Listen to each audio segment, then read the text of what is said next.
Geoffrey stepped onto the academy's grounds, gritting his teeth as the hostile glares of alien students scorched his flesh. As the first human admitted to the prestigious intergalactic school, he knew he'd have to fight tooth and nail to earn even a shred of respect from these technologically superior beings. "Look at that primitive creature. I can't believe they let his kind in here," Pryler scoffed, his three eyes narrowing as he watched Geoffrey struggle with the tech-enhanced doors. Talon, ever the curious Ocampa, couldn't help but be intrigued by the human's presence. "I've heard their species is quite resourceful. Perhaps there's more to him than meets the eye." The crowded cafeteria buzzed with activity, a kaleidoscope of unique alien features and abilities on display. Geoffrey, undeterred by the malfunctioning door, quickly adapted and bypassed the mechanism, showcasing his keen problem-solving skills. As he navigated the sea of unfamiliar faces, Geoffrey felt the weight of their stares. Curiosity, apprehension, and disdain all rolled into one. But he had a mission: prove that humanity deserved a seat at the table, no matter the cost. With a deep breath, Geoffrey approached Pryler and Talon's table. "Mind if I join you?" His voice was steady, masking the nerves that threatened to overwhelm him. In that moment, an unspoken challenge hung in the air. Geoffrey knew that his every move would be scrutinized, his every mistake magnified. But he was determined to succeed, not just for himself, but for the billions of humans back home who were counting on him to pave the way for their future in the stars. As Geoffrey slid into the seat across from Pryler and Talon, he flashed them a friendly smile. "Mind if I ask how you two are finding your classes so far? I'm still trying to get my bearings." Pryler's upper lip curled, his three eyes narrowing. "They're fine, not that it's any of your concern, human." Talon shot his companion a disapproving glance before turning to Geoffrey. "Don't mind him, I'm enjoying my studies, especially the advanced quantum mechanics course. What about you, Geoffrey?" "It's been challenging, but I'm learning a lot. I'm particularly excited about the upcoming Galactic Engineering Challenge. Are either of you participating?" Pryler puffed out his chest. "Of course, my team is developing a cutting-edge telepathic amplifier. It's sure to secure us the victory." Geoffrey leaned forward, intrigued. "A telepathic amplifier? How does it work? I imagine maintaining signal clarity over long distances would be a challenge." Pryler scoffed, annoyed by the human's questions. "As if a primitive like you could understand the complexities of our technology. Why don't you enlighten us with your own groundbreaking ideas?" Geoffrey hesitated, his enthusiasm dampened. "Well, I haven't actually formed a team yet. Most of the other students seem reluctant to work with a human." Talon's eyes widened, a spark of curiosity igniting within them. "I've been looking for a unique perspective for my own project. What do you say, Geoffrey? Want to partner up?" Pryler nearly choked on his nutrient sphere. "Are you out of your mind, Talon? Associating with this human will only tarnish your reputation." As the tension at the table grew, a group of older students approached, their mocking laughter grating on Geoffrey's ears. "Well, well, well, if it isn't the Academy's charity case," the tallest of the bunch sneered. "Who let this primitive creature out of its cage?" Geoffrey took a deep breath, refusing to let their taunts get under his skin. He met their gaze with a disarming smile. "I guess I must have missed the memo about the dress code. I didn't realize pompous ass was the required attire." The bullies blinked, taken aback by Geoffrey's quick wit. Talon stifled a laugh, while even Pryler's mouth twitched with the hint of a smile. As the older students slunk away, grumbling under their breath, Talon turned to Geoffrey with newfound respect. "You know what? I stand by my offer. Working with you could be the breath of fresh air this competition needs. What do you say, partner?" Geoffrey grinned, the weight of the challenges ahead feeling just a bit lighter. "I say let's show them what a human and an Ocampa can do when they put their minds together." In the days that followed, Geoffrey and Talon threw themselves into their work, spending long hours in the Academy's state-of-the-art laboratories.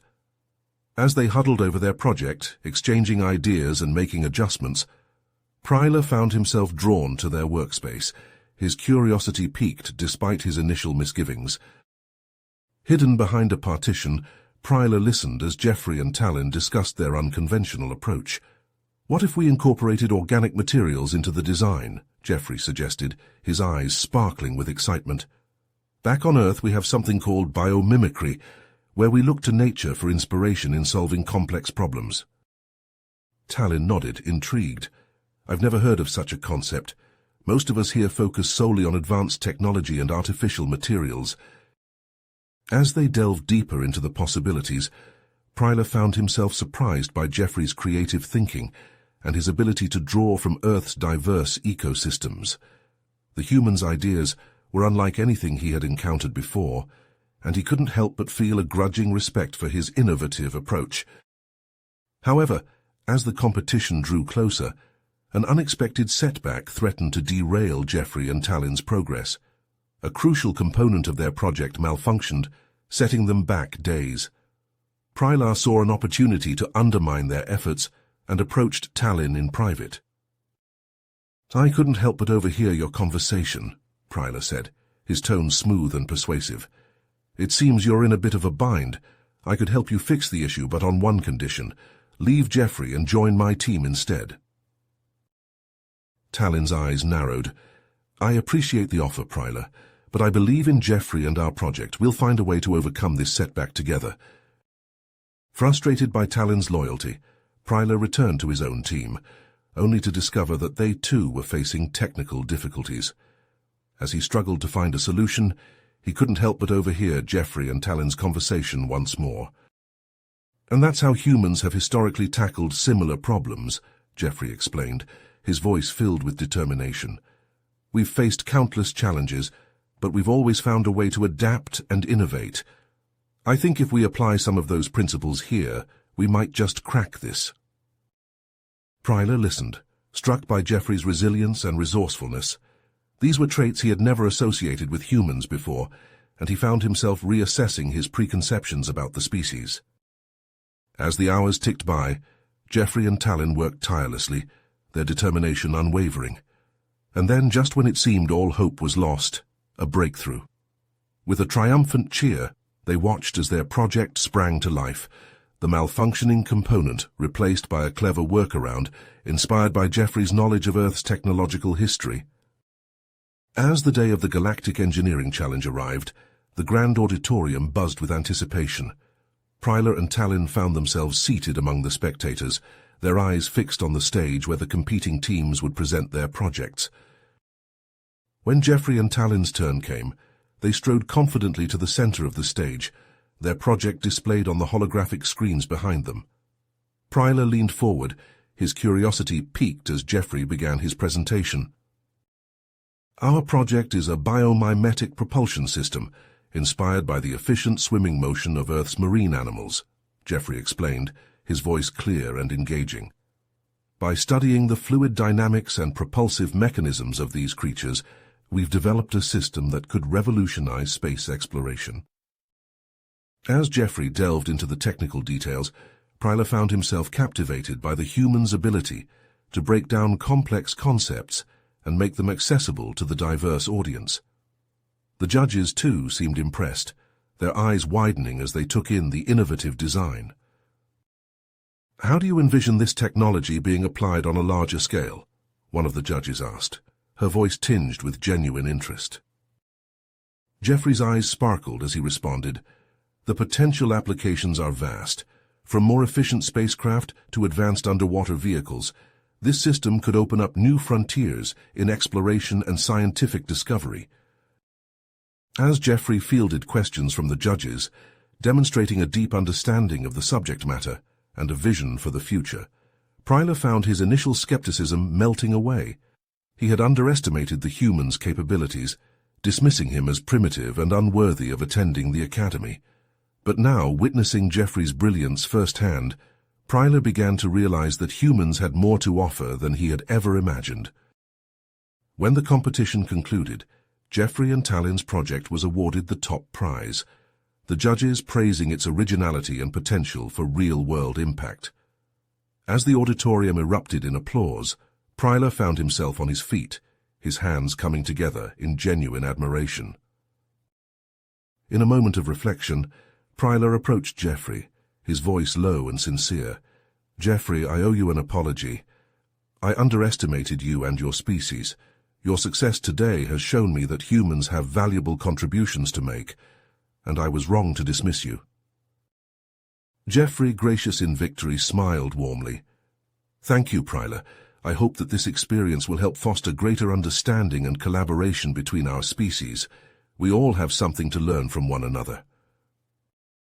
As the two shook hands, a newfound respect blossoming between them, Talon joined the conversation. "This is a momentous day, not just for Jeffrey, but for the entire intergalactic community. It's time we recognize the potential of all species and work together towards a brighter future." Months passed after Jeffrey and Talon's triumph at the Galactic Engineering Challenge. Jeffrey's ingenuity and unique perspective had earned him a newfound respect among his alien peers. However, not everyone was pleased with the humans' sudden rise to prominence. In a dimly lit corner of the Academy's common room, Pryler overheard a group of disgruntled students plotting against Jeffrey. Their whispers carried a mix of envy and resentment. "That human has no right to be here, let alone win the challenge," one of them hissed. "He's upsetting the natural order of things." Another chimed in. "I heard he and Talon are working on a new project to upgrade the Academy's life support systems. If they succeed, they'll make us look like fools." Pryler's ears perked up at the mention of sabotage. He quickly made his way to Jeffrey and Talon's workspace, where he found them hunched over a holographic display of the Academy's intricate life support network. "Jeffrey, Talon," Pryler said, his voice urgent, "I need to talk to you. It's important." The two looked up, surprised by Pryler's sudden appearance. Jeffrey furrowed his brow. "What's going on, Pryler?" "I overheard some students planning to sabotage your project. They're threatened by your success and want to see you fail." Talon's eyes widened. Sabotage, but why would they do that? Pryler shook his head. "Jealousy, pride, who knows? But we need to come up with a plan to counter their scheme." Jeffrey nodded, his expression grave. "We can't let them jeopardize the Academy's safety. Let's work together to ensure our upgrades are foolproof." Over the next few days, the trio pored over every detail of their project, anticipating potential weaknesses and fortifying the system against any malicious interference. Jeffrey's knowledge of human engineering principles, combined with Talon and Pryler's advanced technological expertise, created a formidable defense. On the day of the project's unveiling, Jeffrey and Talon stood before the Academy's faculty and student body, ready to demonstrate their groundbreaking improvements to the life support systems. As they began their presentation, showcasing the seamless integration of human ingenuity and alien technology, a sudden alarm blared through the room. Red lights flashed, and a computerized voice warned of a critical malfunction in the life support systems. Toxic gases began to leak into the Academy's atmosphere, causing panic among the gathered crowd. Jeffrey, his mind racing, recalled the emergency response protocols he had learned back on Earth.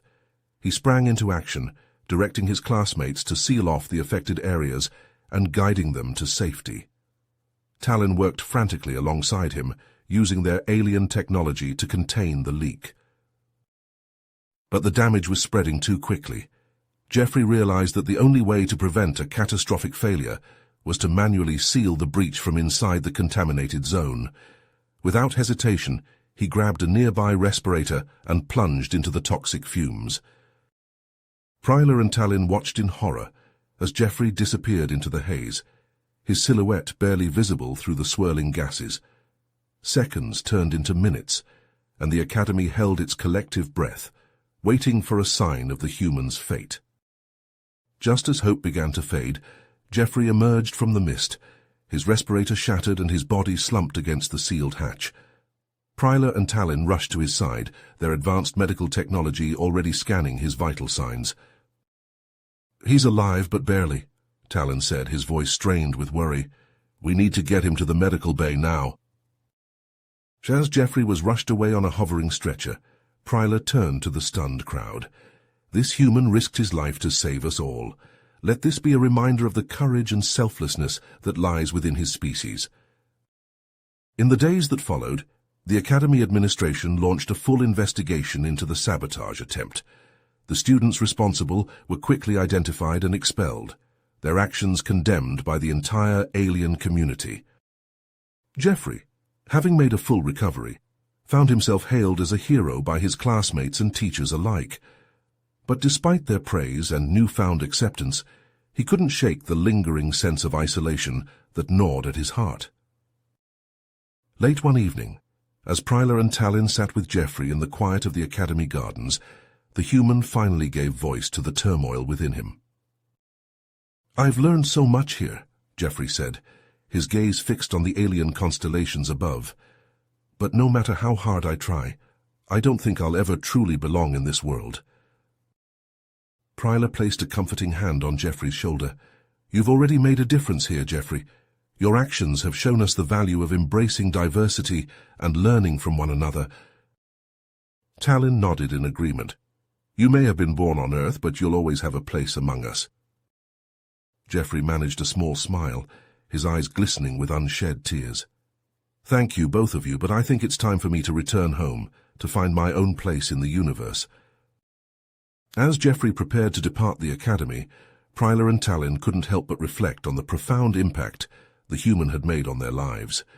His presence had challenged their preconceptions, expanded their understanding, and forged bonds that transcended the vast distances between their worlds. And though they knew their paths may diverge, Pryla and Tallinn took solace in the knowledge that Jeffrey's legacy would endure, a testament to the power of unity in the face of adversity and the limitless potential that lay within the human spirit. You have reached the end of the story.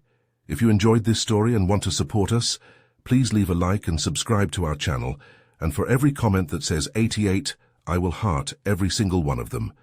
Thank you for your time.